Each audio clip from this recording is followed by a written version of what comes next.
Hi, Julia. We're here on One Tree Island on day 5 of our expedition. Would you like to tell us what we did today? Today we split into 3 groups. The one group went back to the other side of the island, to Turtle Bay, and was exploring if they could find good sites for our dosing experiment. In that experiment we want to bring the water chemistry back to pre-industrial levels and see if corals really grew better at that time. The second group picked up on what we did yesterday, going out with the boat on the lagoon and doing this profiling of temperature and water chemistry to see if the lagoon is stratified or not. They did that during high tide.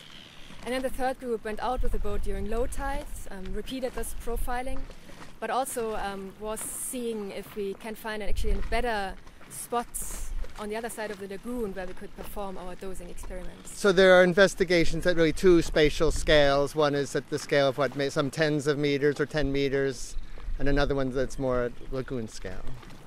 Right? It's not a question, but okay. So what did you do this afternoon?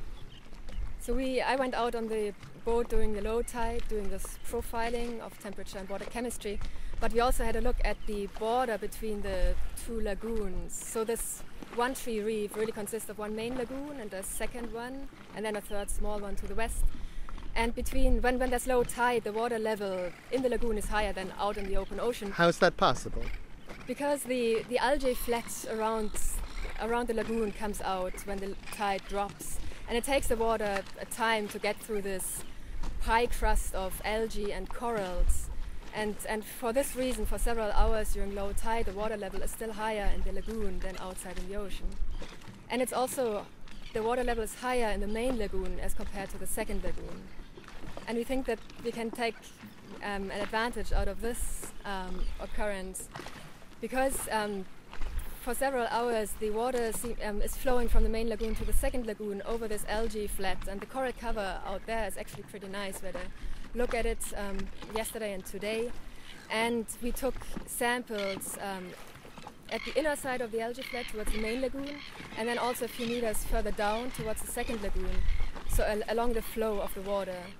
And because the water level is pretty flat there, really just a few centimeters deep, the chemistry can probably be changed quite substantially by the coral activity in between.